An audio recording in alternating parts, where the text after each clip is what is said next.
Hello students, welcome to the session on RDBMS.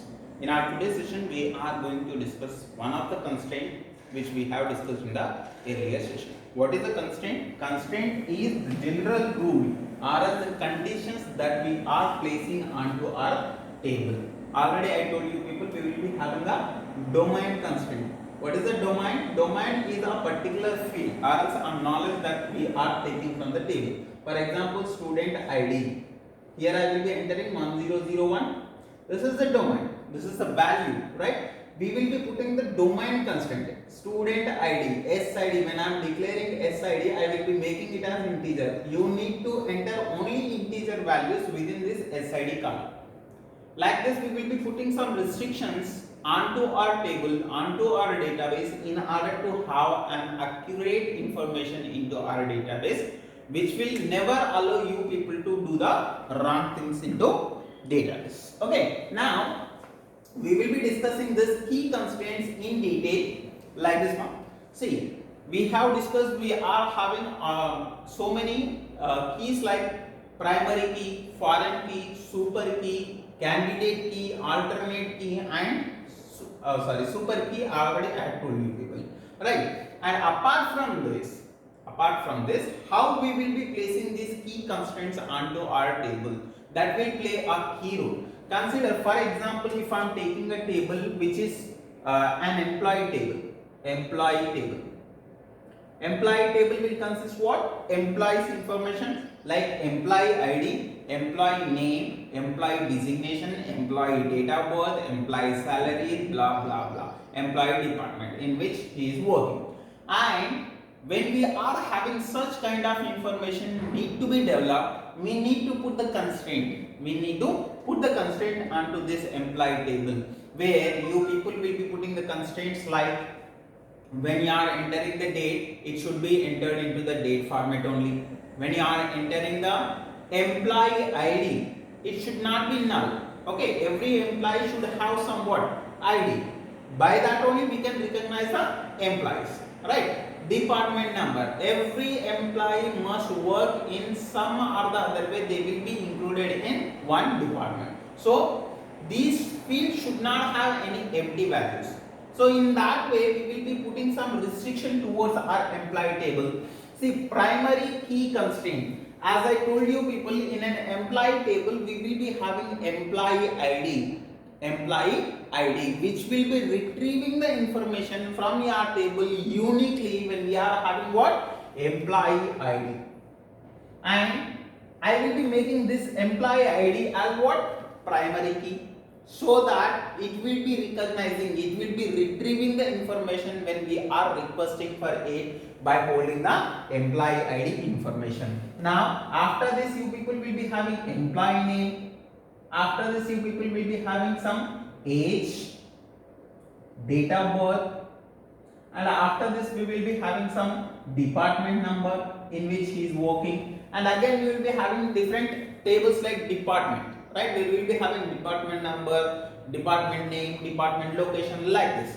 So in order to identify all the records in a unique manner, I will be making this employee ID as a primary. I will be making the primary key as employee ID. Employee ID will be made as primary key. I am putting the restriction. When we are making this primary key, when we are making this as primary key, it should not have any null value and it should not have any repeated values. Duplicacy is not allowed and null values will also be not allowed when we are preparing the primary key. Okay, so when we are making employee ID primary key, then it should allow some identical values. It should not allow some mixed values or else duplicate values, and empty values will not be allowed into that particular column. 1001 allowed, 1002 allowed. If you are entering once again 1001, it is not allowed in this. Why? Because we are making that as a primary key. Okay, after this you see composite key constraint. When you are not having any field like employee ID, when you want to make a key which will identify the data in a unique manner, then you will go for composite key. You people will be forming some, sorry, consider our table. If we are not having employee ID over here, then we will be making the key like this. Employee name. Sometimes employee names may be same one. Okay, we will be having the same employee names, and I will be forming the composite key by combining with the date of birth. We will be having the same name, but sometimes we will be having different date of birth for every employee. So by combining these two, I can uniquely identify the values into our table. So we will be putting some restriction that when we are having Ram, I need to have a date of birth like this, 1991. When we are having Vish, we need to have a date of birth 1990. When we are having one more Ram into our table, he should not have 1991. Why? Because already Ram 1991 is existing in our table, so he can have 1990. Like this, we will be forming a composite key in order to identify the data in a unique manner. So this is not allowed. 1991, if you are entering this again, it is not allowed. See, we are putting the restrictions by using the primary key constraint and composite key constraint. You should not allow this, we are saying it. You should not allow this, we are saying. So we are saying that when you are entering the data, it should not happen. We are putting the condition so that we can have what? Some accurate and reliable and useful information. And after this, you see, you are having super key. It can be one attribute, it can be a combination of attribute which can give you unique values. You can take all the attributes or as a set of attributes that you can take for forming a super key. And in our yesterday session already we have seen an example. I'll just clear it so that it is clear for you people. Okay, now you see, ma, already I told you people, when you are having a car details, we have made a primary key. Okay, when we are having car, state, registration number, serial number, make, model, year, everything will be there in a car details. And we will be choosing the serial number as what? Primary key. So uniquely it can identify all these remaining things from your table. Okay, and it can provide what? Tuple identity. Tuple means what? Record. Complete record can be recognized by this particular primary key. In this way, we will be putting some restrictions onto our keys. See, we may not understand this, but in generally, when we are doing it in laboratory, when we are working onto the system, we will be using the SQL software. Or else, in our laboratory, we will be using what? Oracle software.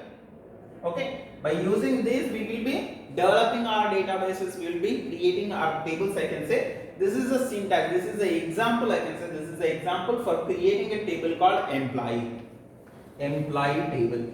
See how I am putting the constraints onto this. See, you see already these are the domain constraints. How we have given, just you see, create table employee. This is the syntax for creating the table. Create table employee. And field name, domain name. Field name, domain name. Field name is what? Employee name. You can enter characteristics. Means to say that we can allow only characters for this employee name. You should not enter any numbers. How many characters you can enter? 30 characters. This is what the domain constraint is. Okay. Now you see second one. Employee ID. You should enter only integer values. You should not enter any characters over here. And date of birth or as birth date, the format should be date. When you are entering the address should be entered in the character format. Okay. So after this, you see, ma, after this you are having what? Department number, which is of type integer, and age is also of type integer. Phone number is also of type integer. And see, after this we are putting one more constraint like unique constraint. Unique means what? Identical, different, I can say. When you are entering employee ID, department number, they should be unique from one another.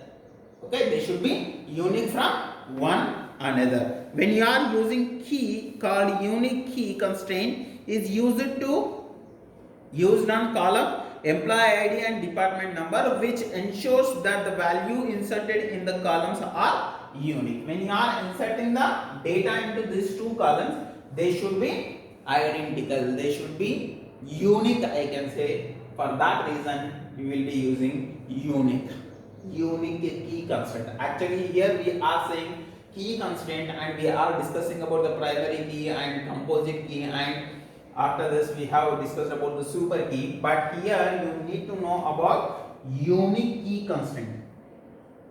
Unique, I hope it is visible to you people. Unique key constraint, this is okay. And after this we will be having null and not null.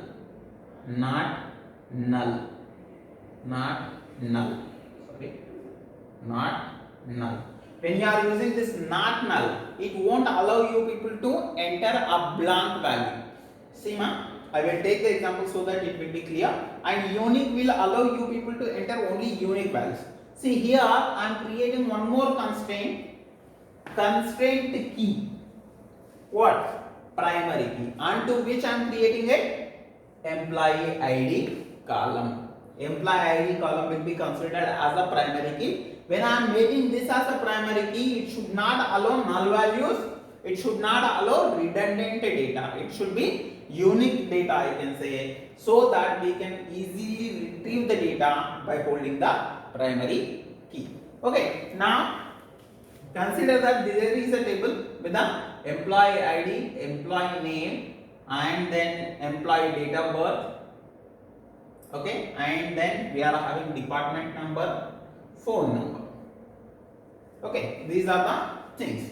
So when you are saying, see here, employee name characters, and if you are putting some not null constraint over here, not null, then if you don't know the name, say for example if it is a null one, then I will be entering 1001. If I don't know the name, I will leave it and I will enter some date of birth, and I will go for department number, I will go for some phone number. Consider it is allowed. Why? Because it can allow null value. If you don't know the name, you can leave it like that. You should not say 0. 0 is not equals to your null. 0 means itself it is a value, but null is nothing. Okay. So when you are making this as not null, then must and should you know the value of ename. Then after entering that only it will allow you people to insert that particular record into your table. Like this we will be using different constraints like unique, null, not null. Okay, by using them you can uniquely enter the data, and you people will be having some ranges. Okay, up to 10 numbers, up to 30 characters, you people can enter some restricted data into your table by using this key constraint.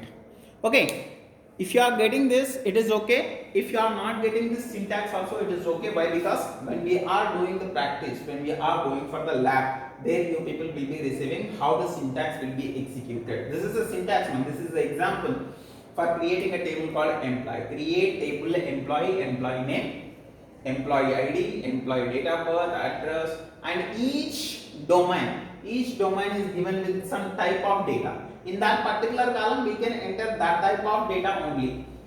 When I am having employee ID, I can have only numbers. Why? Because I am given with the integer numbers, where it is employee ID integers. Only integer values can be allowed into this particular column, like this. And after this we are making this as a primary key now. So repeated values will not be allowed, and null values will also be not allowed in this particular column, employee ID column. Like that. Okay, we will be putting some constraints by using the key constraint. The major part of this particular topic is creating the constraint, key constraints. See ma, in order to create the key constraint, we will be following this syntax. Constraint, whatever the rules that you want to make, that you need to provide. Constraint, constraint name, and whatever the constraint that you want to put. Primary key, composite key, unique, null, that you need to take, and onto which you want to provide that particular constraint. Key means employee ID, okay, department number, whatever the column that you are taking. In the previous example, I have taken a constraint like constraint key. I have prepared a constraint called key and primary key onto the column called employee ID. So this employee ID will be considered as a primary key. So it will not allow you for the null values. It will not allow you for the duplicate values. Okay, for that reason we will be creating the primary key like this. This is the syntax. Do remember, we will be providing the constraint keyword and constraint name, and then we will go for constraint column onto which you want to create that particular constraint. I hope it is clear to you people. That's it for now. We will be discussing few more things like foreign key constraint and general constraint in our upcoming lecture. That's it for now. See you in the next one. Thank you.